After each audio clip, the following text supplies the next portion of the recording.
No, I'm just wondering who burnt my enchiladas for breakfast. I And really here wanted is the news. Oh my gosh, here's the news. Why are your eyes red, Clark?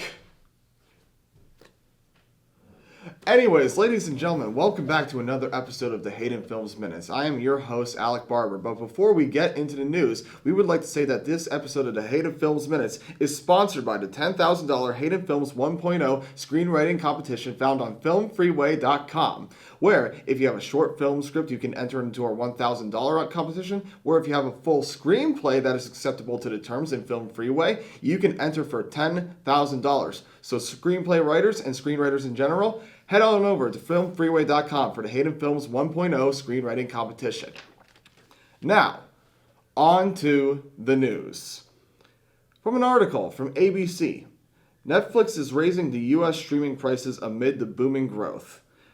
They're raising their prices by exactly 8 to 13% as the video streaming service rides a wave of rising popularity spurred by government-imposed lockdowns that corral people at home during the fight against the pandemic. Now, of course, during the COVID-19 pandemic, popularity has sprung in the Netflix and streaming world in general with the rise of Disney+, Apple TV, Amazon Prime, as people needed a form of escapism from the COVID-19 pandemic. And it shouldn't be a secret that these companies are going to be raising prices to increase profits. Now, Netflix doing this with an 8 to 13% rise, they are increasing their streaming plan by $1 to $14 per month, while a premium plan allows more people to watch the service on different screens with anywhere from $2 to $18 a month.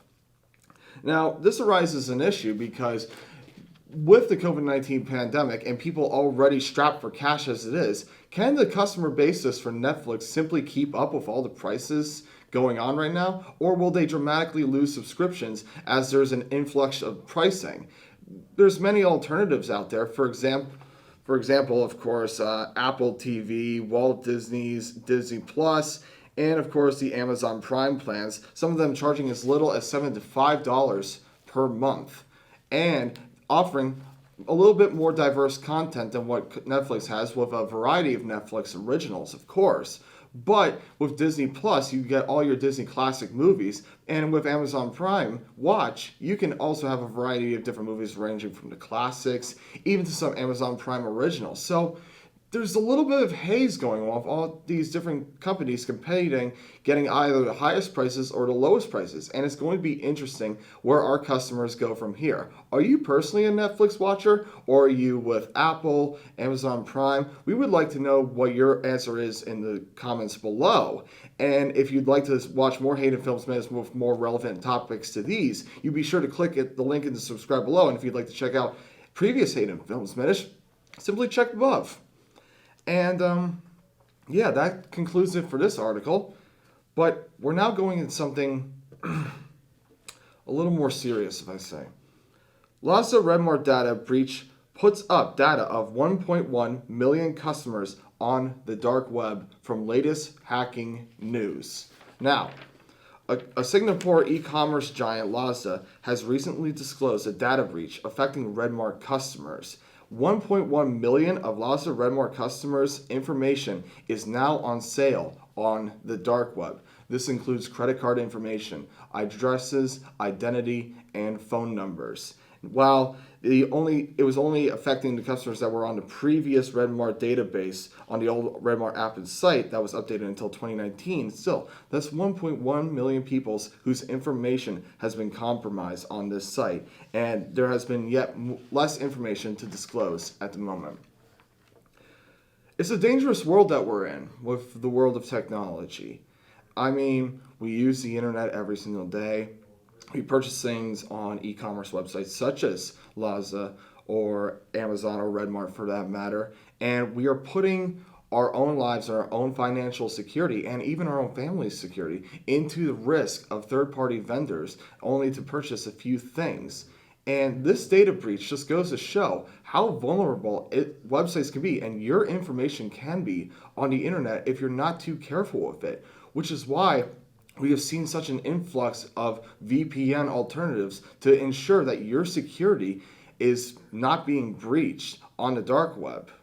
Now, for context on the dark web, for those of you who don't know, it is an undergrowth of the internet itself. It's sort of like you have the tip of the iceberg. You have Google, YouTube, and all your social media platforms. That is the tip of the iceberg. But underneath all that is a dark layer of content with websites such as now the defunct Silk Road, which was obtained by the FBI for horrible criminal charges such as drug trafficking and other illegal substances. And now that these people's information has possibly been compromised, their information can be sold on the dark web to undisclosed vendors for up to $1,500.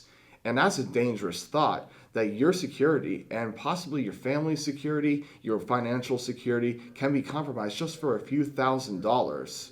So it's important when we're looking at cases like this that we need to ensure our own security, which is why I personally use a VPN. And if you're looking for more VPN options, I'm sure you can do your research here on YouTube. And if you'd like to check out the article for yourself and see possibly how this process and these people's identities have been compromised, we have articles in the description below.